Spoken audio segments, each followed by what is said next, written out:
Me encontré una carta en mi coche. No estaba dirigida a mí. Era un sobre doblado a la mitad, sin sello, sin remitente, pero con el nombre Álvaro escrito en la esquina superior. Mi nombre es Rubén. Lo encontré el martes por la mañana, en el asiento del copiloto de mi Seat León. Pensé que Marta, mi mujer, lo habría dejado ahí por error. Abrí el sobre sin pensarlo. Dentro, una hoja arrancada de un cuaderno, escrita con bolígrafo azul. Y apenas leí la primera línea, sentí como el estómago se me encogía como si hubiese tragado hielo seco. No dejo de pensar en la noche del sábado. Cuando me besaste en el ascensor, cuando me dijiste que ojalá no estuvieras casada. Me quedé ahí, en doble fila frente a la panadería, con las luces de emergencia parpadeando, leyendo una y otra vez esa frase. Ojalá no estuvieras casada. Lo releí hasta que las palabras dejaron de tener sentido. Ese día no fui a trabajar.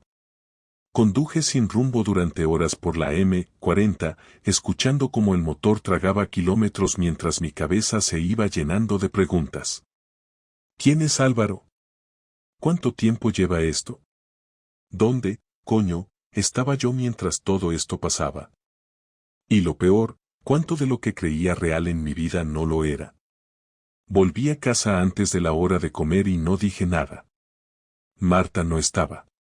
Me senté en la mesa del comedor con la carta frente a mí, doblada otra vez, como si así pudiera reducir su impacto. A veces uno hace eso con las cosas que no quiere aceptar. Las encierra, las achica, las esconde a la vista. Pero esa hoja no se iba a encoger más, ni lo que decía iba a cambiar. Ya no era un simple papel. Era una bomba con forma de cuaderno arrancado. No me planteé preguntarle nada aún, ni enfrentarla sin saber con quién estaba tratando. 15 años de matrimonio y de pronto me sentía como si hubiese estado viviendo con una desconocida. Una mujer que decía que me amaba por la mañana, que me tocaba el hombro al pasar por detrás del sofá, que me sonreía en el pasillo como si todo fuera normal. Pero escribía a otro hombre que ojalá no estuviera casada. A las 4 de la tarde entró por la puerta con la compra. Tenía una bolsa en cada mano y hablaba sola, diciendo que el del supermercado era un borde. Yo no contesté, solo la miré. Ella dejó las bolsas en la encimera y me preguntó si estaba todo bien. Le dije que sí, que había vuelto del trabajo porque me sentía raro. Ella asintió como si no le importara demasiado, o como si estuviera ocupada en otra conversación mental más urgente. Preparó café y se fue al dormitorio, ni siquiera me ofreció una taza. Marta solía hacer 2, aunque no me apeteciera. Hoy no. Hoy estaba distraída. O tal vez nerviosa. O tal vez le daba igual. Por la noche revisé el coche de arriba a abajo. Quería saber si había algo más. Nada en la guantera, nada debajo de los asientos, nada en los bolsillos laterales. Solo en el maletero encontré una bufanda que no era de ella. Roja, de lana. Tenía un pequeño bordado con la letra A. Supuse que era del mismo Álvaro. O tal vez de su novia, o su mujer, si la tenía. No sabía nada de él, ni siquiera si era real o imaginario, si era uno de esos intentos de escape emocionales que no pasan de lo platónico. Pero esa carta era muy real. Y esa bufanda también. Volví al salón, me senté frente al portátil y abrí su correo. Teníamos las contraseñas compartidas desde hace años, era parte de nuestra rutina. Nunca había tenido motivos para revisar nada. Hoy sí. En su correo no había nada. Ni mensajes, ni carpetas ocultas, ni archivos recientes. Pensé en su cuenta de Facebook, pero recordé que casi no la usaba. Usaba más Instagram, aunque en su perfil todo parecía normal, demasiado perfecto. Fotos con amigas, fotos del perro, fotos de los desayunos del domingo. Ninguna señal del tal Álvaro. Entonces me acordé de su portátil del trabajo. Ella siempre decía que no lo usaba en casa, pero lo tenía guardado en el armario del pasillo. Lo saqué con cuidado, lo encendí. No tenía contraseña. En el navegador encontré una pestaña abierta de una cuenta de correo distinta, de Gmail, que no conocía. No era su nombre ni su apellido. El usuario era algo genérico, Mar73 Sol. Entré. Tenía al menos 50 correos con alguien guardado como A. No decía Álvaro. No decía nada más. Solo A. Abrí el primero, era de hace 2 meses. Hablaban de una cena. Él le decía que la noche anterior había sido perfecta, que ojalá pudiera verla más a menudo. Ella le respondía que todo era complicado, que no sabía si estaba preparada para cambiar su vida entera. En el siguiente correo, 3 días después, ella le mandaba una foto de la terraza del piso, tomada desde la cocina. Le decía que pensaba en él cada vez que pasaba por ahí. Que cuando colgaba la ropa miraba al cielo y se acordaba de su voz. Le decía que le gustaba cómo olía su cuello. Me quedé helado. Era mi terraza. Era mi casa. Todo pasaba mientras yo dormía, o mientras bajaba la basura, o mientras jugaba con Adrián en el salón. Seguí leyendo, correo tras correo. Cada uno era peor que el anterior. Ella le contaba que a veces se sentía atrapada, que conmigo todo era correcto pero sin emoción. Que yo era bueno, que era responsable, pero que no la hacía temblar. Que no se sentía deseada. Que con él, en cambio, sí.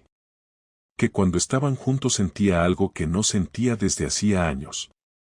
Él le respondía con frases de adolescente enamorado, hablaba de dejarlo todo, de irse a vivir fuera, de empezar una vida juntos. Decía que estaba esperando una señal de ella. Que solo necesitaba una palabra para dejar todo atrás. Y entonces encontré el último correo. Fechado esa misma mañana. Ella le decía que le había dejado una carta en el coche, que esperaba que la encontrara y que entendiera lo que quería decir. Decía que no podía escribirle más. Que necesitaba ordenar su vida, tomar decisiones. Que si era valiente, la esperara. Que si no, que se olvidara de todo. Pero que por favor, no respondiera. Le pedía que dejara pasar unos días. Me quedé sentado, mirando la pantalla durante 1 hora más. El silencio de la casa era absoluto. Marta estaba en el cuarto de baño, probablemente ya en pijama, viendo algo en su móvil. Tal vez escribiendo un mensaje que nunca iba a mandar. Tal vez esperando una respuesta que no llegaría. O quizás tranquila, creyendo que todo estaba bajo control, que su pequeño universo de mentiras podía sostenerse unos días más. Pero ya no. El correo decía que le había dejado una carta a Álvaro. Pero la carta la había encontrado yo. Esa noche no dormí.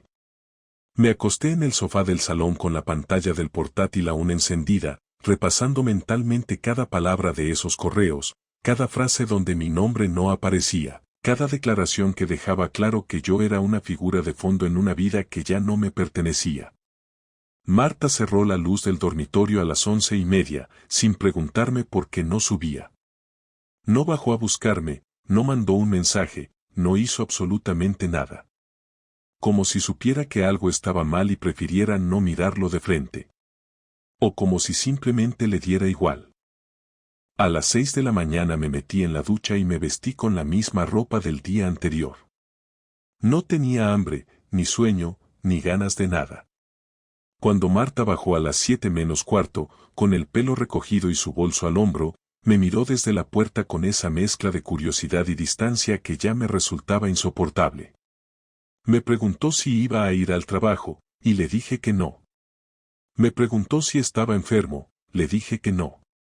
Me preguntó si pasaba algo, y ahí fue cuando se acabó el silencio. Le respondí que sí, que pasaba algo. Que pasaba algo muy serio. Que necesitábamos hablar. Se quedó quieta, sin moverse ni un centímetro, como si el suelo se hubiese vuelto pegajoso. Le pedí que se sentara. No lo hizo. Insistí. Al final dejó el bolso en la mesa, se quitó el abrigo y se sentó en la silla más cercana, con las manos juntas sobre el regazo. Yo me quedé de pie, frente a ella, y saqué del bolsillo la carta que había encontrado en el coche.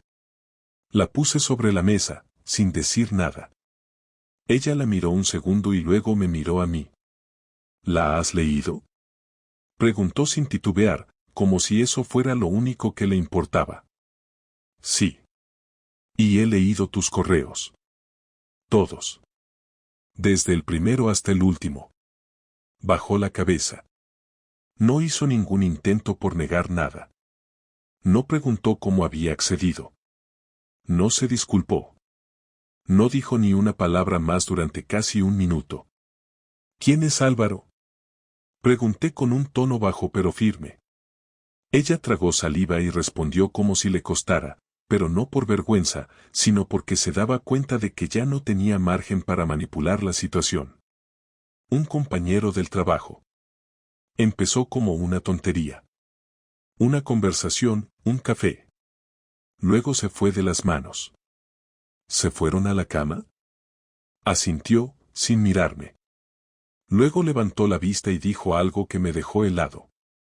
No estoy enamorada de él. Pero tampoco lo estoy de ti.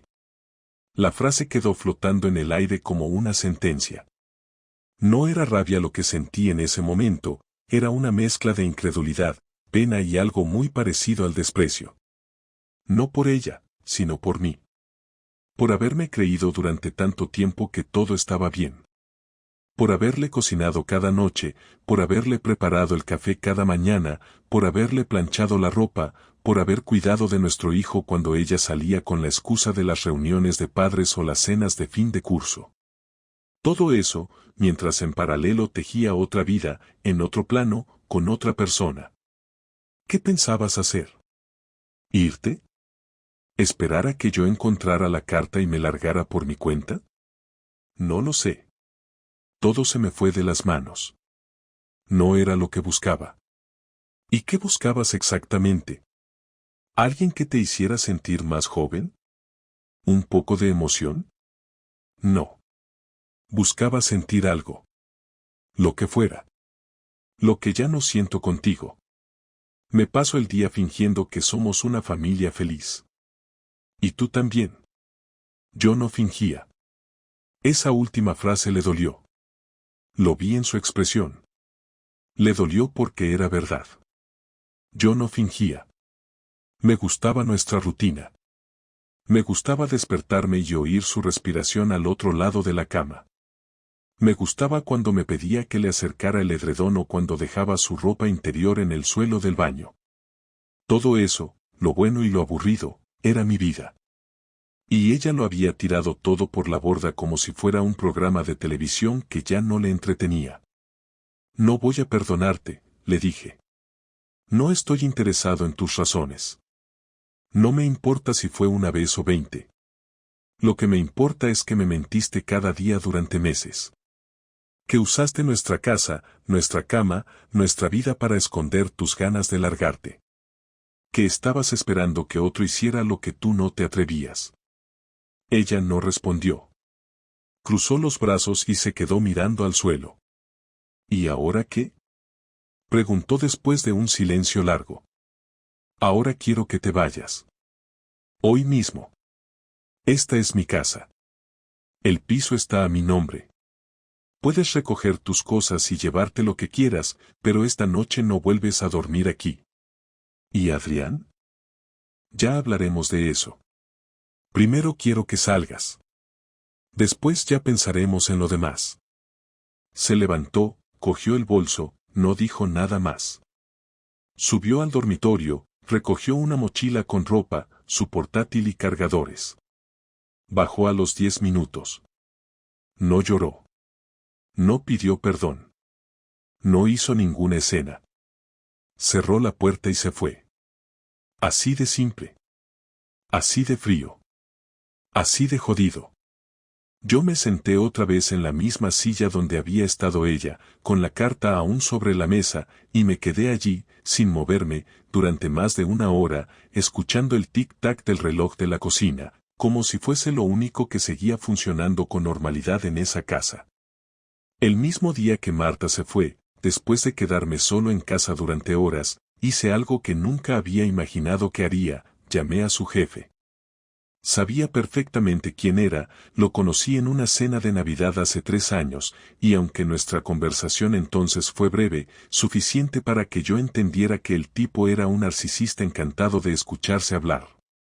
No me presenté como el marido herido que acababa de ser traicionado, no le grité ni le hice amenazas.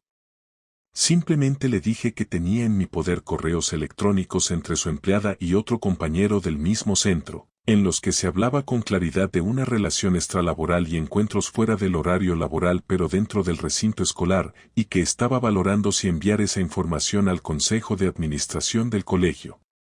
No me colgó, no se hizo el sorprendido, simplemente me pidió que le mandara todo por correo para revisarlo.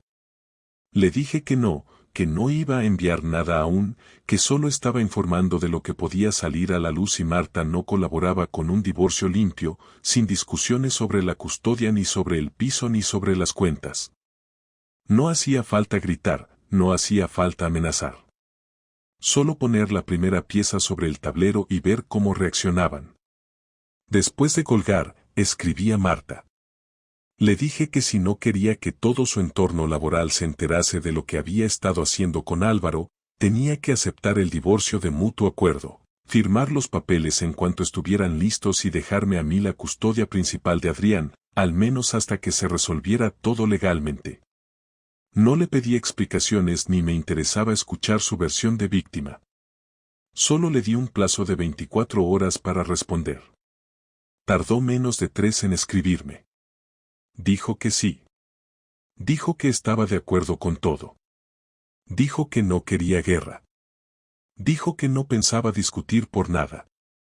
Supuse que su jefe la había llamado. Al día siguiente imprimí cada correo, los metí en una carpeta y guardé una copia digital con contraseña, por si algún día necesitaba pruebas más sólidas. También llamé a un abogado, un amigo de mi hermano que se encarga de divorcios rápidos, sin rodeos. Le expliqué todo en detalle, le entregué las pruebas, y en menos de una semana teníamos los papeles preparados para firmar. Mientras tanto, me encargué de mover las piezas que me faltaban. Contacté con la madre de Álvaro, que también lo conocía porque había coincidido con ella un par de veces en fiestas del colegio. Fingí interés por saber si su hijo seguía en el colegio o si había cambiado de trabajo. Ella, inocente, me contó que Álvaro estaba muy agobiado, que su mujer lo había echado de casa tras enterarse de algo grave y que estaba alojado temporalmente en casa de un amigo. Ahí supe que Marta no era la única responsable. Su amante también lo había pagado caro. Mejor. No me interesaba destruir una sola vida, sino que cada persona involucrada sintiera la consecuencia real de haber cruzado esa línea. Luego hablé con la madre de Marta. Ella siempre me trató como si fuera invisible, como si no fuera suficiente para su hija.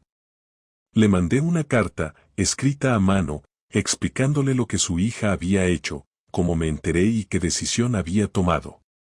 No esperaba una respuesta amable, ni siquiera una respuesta. Pero 2 días después, me llamó. Su tono fue seco, casi aséptico.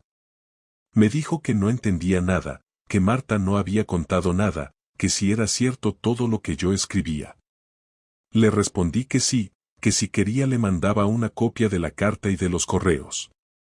Me dijo que no hacía falta.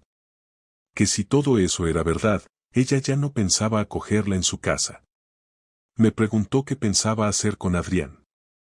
Le dije que se quedaba conmigo. Ella suspiró y colgó. Su silencio fue suficiente castigo para Marta. Una semana después, Marta y yo firmamos los papeles en el despacho del abogado. No nos hablamos. No nos miramos. Firmó sin leer. No preguntó nada. Al salir, la acompañé hasta la puerta del edificio, más por costumbre que por cortesía. Allí se detuvo y me dijo que si algún día necesitaba que hablara con Adrián, que lo llamara sin problema. Le respondí que de momento era mejor que no lo hiciera, que le daríamos tiempo para procesar todo. No discutió. Se fue andando por la acera, con ese mismo abrigo que llevaba el día que descubrí la carta. Pensé en decirle algo, en preguntarle si valió la pena, pero me callé. No merecía ni una última palabra. Durante los días siguientes me dediqué a recuperar la rutina con mi hijo. No le dije nada más allá de lo necesario. Le expliqué que mamá y papá ya no iban a vivir juntos, que no era culpa de nadie y que íbamos a hacer lo posible para que todo fuera lo más tranquilo posible. No preguntó mucho. A los 9 años uno intuye más de lo que entiende. Solo me pidió que no vendiera la casa, que no quería cambiar de colegio. Le prometí que no íbamos a movernos. Era lo mínimo que podía asegurarle. La última parte de mi venganza llegó sin que yo hiciera nada más. El colegio donde trabajaba Marta abrió una investigación interna por mala conducta profesional. No fue por mis correos. Fue porque alguien, tal vez su jefe, tal vez un compañero, filtró una parte de su relación con Álvaro a los padres de los alumnos. Una madre escribió una queja formal diciendo que no quería que su hija recibiera clases de alguien con problemas personales visibles durante el horario escolar. No sé si la echaron o se fue por su cuenta. Solo supe que dejó de trabajar allí y que se mudó a otra ciudad. No me alegré. No sentí satisfacción. Solo sentí que todo estaba en orden. Pasaron 2 semanas desde que firmamos el divorcio. Marta no volvió a llamar, no escribió, no pidió ver a Adrián. Yo no se lo impedí, pero tampoco lo facilité. Él tampoco preguntaba por ella. Parecía adaptarse a la nueva rutina sin mayor esfuerzo. Iba al colegio, comía conmigo, jugábamos a la consola o salíamos al parque. Se reía igual. Dormía igual. Pero había algo que no decía, y yo lo notaba. A veces se quedaba en silencio mientras comía, otras veces encendía la televisión sin mirarla. Estaba esperando algo, y ese algo era que alguien le dijera la verdad. Un viernes por la tarde, después de dejarlo con su amigo Marcos para que pasara la noche en su casa, le escribí a Marta. Le dije que viniera al día siguiente, que necesitábamos hablar. No por el piso ni por los papeles, sino por lo que quedaba entre nosotros. Ella respondió con un mensaje corto, dime la hora. Le puse 11 de la mañana. No añadió nada más. Al día siguiente llegó puntual, con una bolsa pequeña colgada al hombro, vestida como si viniera de hacer la compra. Entró sin esperar que la invitara a pasar. Se sentó en el sofá y me miró con cara neutra. Yo me senté frente a ella, con las manos entrelazadas. No sabía bien por dónde empezar, y eso que había repasado la conversación en mi cabeza muchas veces. No he dicho nada a Adrián, le solté sin rodeos. Ni una palabra sobre lo que hiciste. Ella asintió, sin añadir nada. Yo esperaba una reacción, alguna emoción. Nada. Creo que ya lo sabe, dijo al cabo de un momento. No los detalles, pero lo intuye. No quiero que crezca creyendo que esto fue culpa suya. Ni mía. Pero tampoco tuya, al menos no de forma directa. Quiero que entienda que hay cosas que pasan, aunque sean una mierda. Y que se pueden afrontar sin destruirse. No sé si tengo derecho a pedir nada, dijo, con un tono más bajo. Pero me gustaría que con el tiempo él me perdone. Eso no depende de mí. Depende de lo que hagas ahora. Se hizo un silencio largo. Ella se removió en el sofá, cruzó las piernas, luego las volvió a descruzar. No sabía cómo sentarse. Se notaba incómoda. No por culpa, sino porque no controlaba la situación. No busco una reconciliación, ni lo digo por despecho, le aclaré. Pero si de verdad quieres tener una relación con tu hijo, vas a tener que ganártela. Y va a tardar. No esperes que te abrace en la próxima visita. No lo fuerces. No uses regalos. No lo metas en tus decisiones. Solo escúchalo cuando hable y responde cuando te pregunte. Sin mentiras. Sin adornos. Lo sé, respondió. Pensé en llamarlo, pero no quise que sintiera que era una invasión. No sabía si estabas hablando mal de mí. No lo estoy. Pero tampoco voy a tapar lo que pasó. A veces me despierto y creo que estoy en otro país, que no conozco mi vida, que me he ido sin dejar instrucciones. No lo digo como excusa. Solo como una forma de decirte que estoy perdida. Eso ya no es asunto mío. Fuiste tú quien decidió saltar. Yo solo recogí los pedazos que quedaron cuando caíste. Ella respiró hondo, como si quisiera decir algo importante, pero luego se lo pensó mejor. Bajó la mirada. Se quedó en silencio. Yo me levanté, fui a la cocina, traje 2 vasos de agua y dejé uno frente a ella. Ni lo tocó. Seguía con la vista fija en sus propias manos. Me habría gustado que me lo dijeras tú, le dije. Antes de que encontrara esa carta. Habría sido diferente. No más fácil, pero sí más limpio. Pensé en hacerlo, contestó. Muchas veces. Pero no quería perderlo todo. Y lo perdiste igual. Sí. El reloj del comedor marcaba las 12:05. Habíamos estado hablando durante más de 1 hora, aunque parecían días. Cada frase era un paso más lejos del otro. Ninguno gritó. Ninguno lloró. Solo había verdad, y la verdad no tiene dramatismo. Es simple, directa, dolorosa, pero sin adornos. ¿Vas a mudarte a algún sitio fijo? Pregunté. Estoy en casa de mi prima, en Getafe.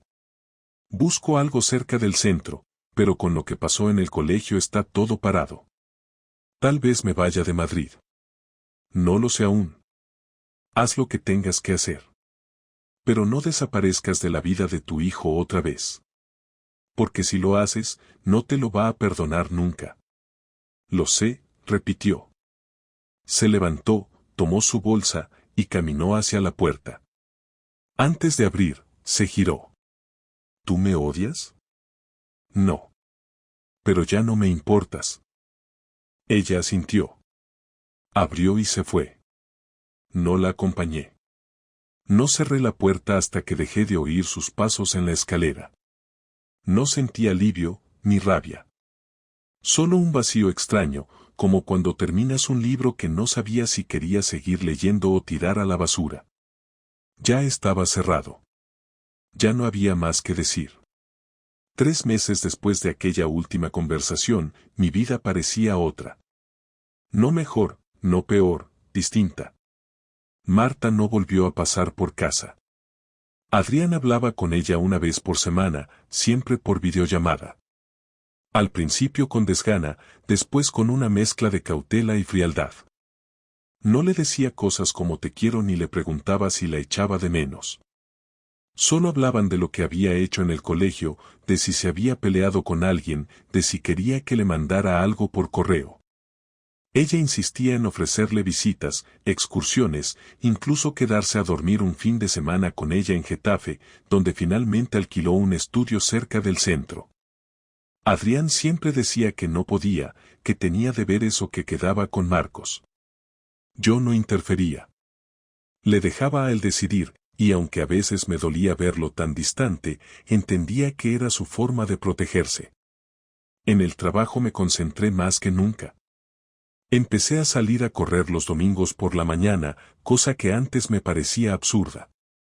Volví a ver a antiguos amigos que había dejado de lado por la rutina de pareja. Reencontré algo parecido a una calma que no esperaba. No felicidad, pero sí estabilidad. Lo suficiente para aguantar los días malos. Había semanas en las que apenas pensaba en Marta. Luego aparecía su nombre en el móvil por alguna cuestión legal o escolar y todo volvía durante unos minutos. Pero ya no me descolocaba. Solo me recordaba que aquello había pasado, que fue real, y que ya no tenía que cargar con ello. Un sábado por la tarde, mientras revisaba una carpeta vieja donde guardábamos documentos del piso, encontré una hoja escrita a mano que no recordaba. Era una lista de cosas que queríamos hacer como familia, escrita por Marta hace años. Había cosas tontas, ir a Valencia en AVE, ver la nieve en Navacerrada, pasar un verano sin móviles, hacer una cena familiar cada domingo. Muchas de esas cosas nunca las hicimos.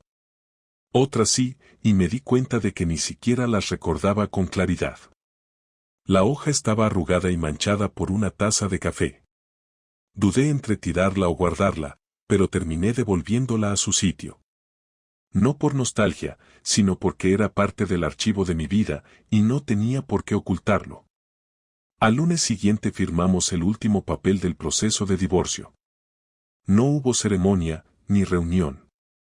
Solo un correo del abogado confirmando que ya estaba inscrito todo en el registro. Respiré hondo. No pasó nada extraordinario. No sentí que una etapa terminaba con aplausos ni con llantos. Solo era eso, un trámite. Pero uno que cerraba todo de forma definitiva. En la puerta del colegio, esa misma tarde, Adrián me preguntó si ahora ya estábamos oficialmente separados. Le dije que sí, que ya estaba hecho. Me miró, pensó un poco, y luego preguntó si eso significaba que mamá ya no podía volver. Le respondí que mamá podía verlo siempre que él quisiera, pero que no íbamos a volver a vivir juntos. Asintió, sin cambiar la expresión. Me pidió que esa noche cenáramos hamburguesas. Acepté. Esa misma semana recibí un mensaje de Marta. Me pedía hablar en persona, sin insistencia, sin urgencia. Decía que necesitaba decir algo que no podía escribir. Dudé. No me apetecía verla, no me interesaba lo que tuviera que decir. Pero acepté. Acordamos vernos en un bar tranquilo cerca del parque donde solíamos llevar a Adrián de pequeño. Ella llegó puntual, con una chaqueta gris que no le había visto antes y el pelo recogido. Se sentó, pidió una infusión y me miró sin hablar durante unos segundos. No voy a pedirte perdón, dijo. Ya lo sabes. No serviría de nada. Asentí. Ella continuó. Solo quería decirte que sé que lo arruiné todo. No solo el matrimonio. También mi lugar como madre, como figura en su vida. Me equivoqué. Y estoy pagando cada día por eso. No respondí. Esperé a ver a dónde iba. No estoy bien, pero estoy intentando reconstruirme. He empezado a trabajar en una librería del centro. No es lo mío, pero al menos no tengo que mirar a nadie a los ojos con vergüenza. La gente allí no me conoce. ¿Qué esperas de mí ahora? Pregunté. Nada. Solo quería que lo supieras. Y que si alguna vez ves que Adrián necesita otra cosa de mí, lo que sea, me lo digas. No espero que él me busque por sí mismo. Pero quiero estar disponible si algún día cambia de idea. Eso depende de él. Lo sé. Nos quedamos en silencio. Ella terminó su bebida. Yo no pedí nada. Al levantarse, me extendió la mano. No la tomé. Solo le hice una inclinación leve con la cabeza. Se fue sin girarse. No la seguí con la vista. Esa noche, cuando Adrián se fue a dormir, me senté en el salón sin televisión, sin móvil, sin nada delante. Pensé en todo lo que había pasado en los últimos 6 meses. Desde la carta en el coche hasta ese último café. No había aprendido nada profundo. No me sentía más sabio, ni más fuerte, ni más hombre. Solo entendía mejor los límites de la gente, incluido yo. Lo que uno está dispuesto a permitir, lo que uno es capaz de perdonar, y lo que uno ya no quiere repetir. No me había vuelto frío, pero sí más preciso. Y con eso bastaba. A la mañana siguiente, Adrián me pidió que le llevara al fútbol. Nos reímos de algo que dijo el entrenador. Luego fuimos por churros. No necesitaba más. La historia estaba cerrada. Y yo ya no era el mismo hombre que encontró aquella carta en el coche.